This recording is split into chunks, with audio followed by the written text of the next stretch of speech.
ఈ నేను మీ Sonia. Welcome to Sonu Emmy recipes.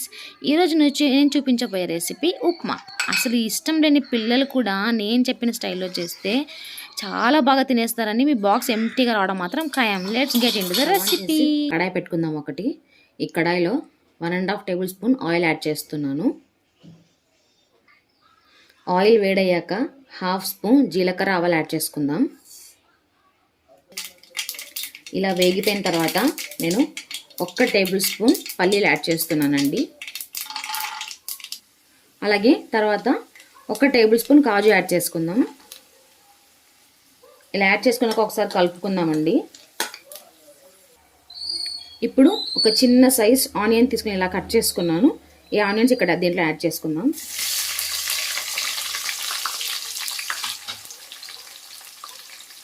ఒక 3 పచ్చిమిర్చి తీసుకున్నానండి. ఇలా కట్ చేసుకొని యాడ్ చేసుకుందాం. పచ్చిమిర్చి స్టార్టింగ్లోనే యాడ్ చేసుకోకూడదు, ఎందుకంటే ఇది పిల్లలు కూడా తింటారు కాబట్టి. సో మనం పచ్చిమిర్చి ఆనియన్స్ తర్వాత యాడ్ చేసుకుందాం. తర్వాత కొద్దిగా కరివేపాకు యాడ్ చేసుకుందామండి. ఇప్పుడు మనం ఇందులో వెజ్జెస్ యాడ్ చేసుకుందామండి. నేనైతే ఒక చిన్న క్యారెట్, ఒక 2 చిన్న సైజ్ బీన్స్ తీసుకొని ఇలా చిన్నగా కట్ చేసుకున్నానండి.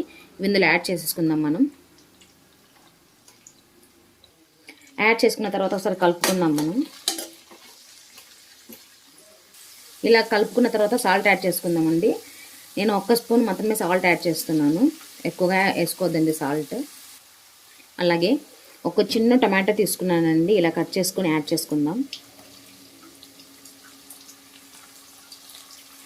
వీటన్నిటి ఒకసారి కలుపుకుందాం.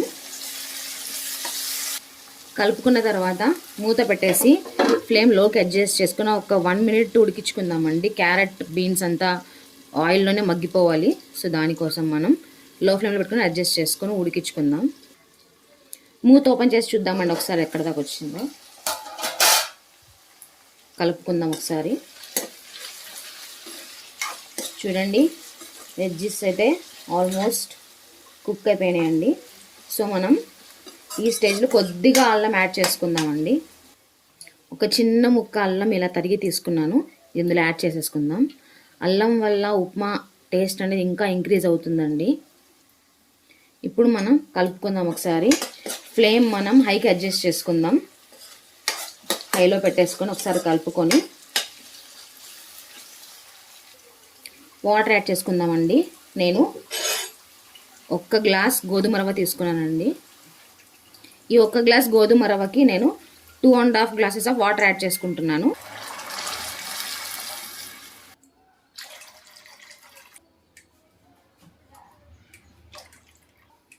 ఒకసారి కలుపుకుందాం. కలుపుకున్న తర్వాత సాల్ట్ అడ్జస్ట్ చేసుకుందామండి. కొద్దిగా సాల్ట్ పడుతుంది, సో నేను 1/2 స్పూన్ సాల్ట్ యాడ్ చేసుకుంటున్నాను. ఇలా సాల్ట్ యాడ్ చేసుకున్న తర్వాత కొత్తిమీర మనం పైన వేసుకుందామండి. ఇలా కొత్తిమీర యాడ్ చేసుకున్నాం తర్వాత కదా, బాయిలింగ్ స్టార్ట్ అయ్యాక మనం ఉప్మా రవ్వ యాడ్ చేసుకుందాం. మనం ఈ ప్రాసెస్లో చేస్తే అండి పిల్లలు, అసలు ఉప్మా తినని పిల్లలు కూడా చాలా ఇష్టంగా తింటారండి. మీరు లంచ్ బాక్స్లోకి ప్రిపేర్ చేసి పంపిస్తే కంపల్సరీ బాక్స్ అనేది ఎంటీగా ఇంటికి వస్తుందండి. ఒకసారి ట్రై చేసి చూడండి రెసిపీని. నచ్చితే కనుక లైక్ చేయండి, షేర్ చేయండి, సబ్స్క్రైబ్ చేసుకోవడం మాత్రం మర్చిపోవద్దండి. ఈ రెసిపీ ఎండింగ్ వరకు చూడండి. చూసారుగా, బాయిలింగ్ స్టార్ట్ అయింది. మనం ఫ్లేమ్కి లో అడ్జస్ట్ చేసుకుందాం. ఇప్పుడు లోకి అడ్జస్ట్ చేసుకున్న తర్వాత మనం ఉప్మా రవ్వ యాడ్ చేసుకుందాం.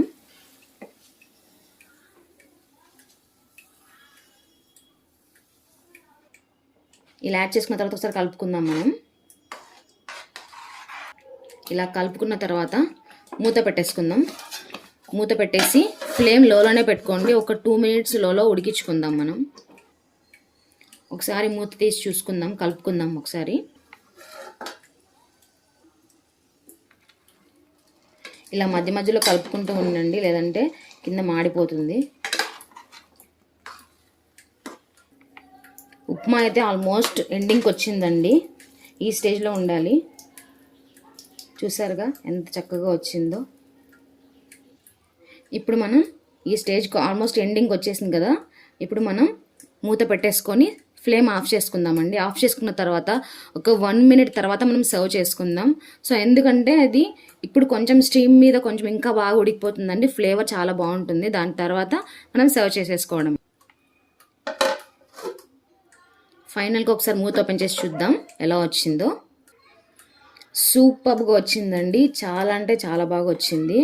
మీ ఇంట్లో కూడా ఇలాంటి రెసిపీ ట్రై చేయండి. నార్మల్గా పిల్లలు కారం తినరు కదండి, సో ఉప్మా ఇలా నేను చెప్పే టిప్స్తో నా స్టైల్లో చేసి చూడండి, చాలా అంటే చాలా బాగుంటుంది. సో ఇలాంటి మరిన్ని రెసిపీస్ కోసం నా ఛానల్ని లైక్ చేయండి, షేర్ చేయండి, సబ్స్క్రైబ్ చేయండి. మరిన్ని ఇలాంటి షార్ట్ అండ్ స్వీట్ రెసిపీస్ కోసం నా ఛానల్ని సబ్స్క్రైబ్ చేసుకోండి. బాయ్.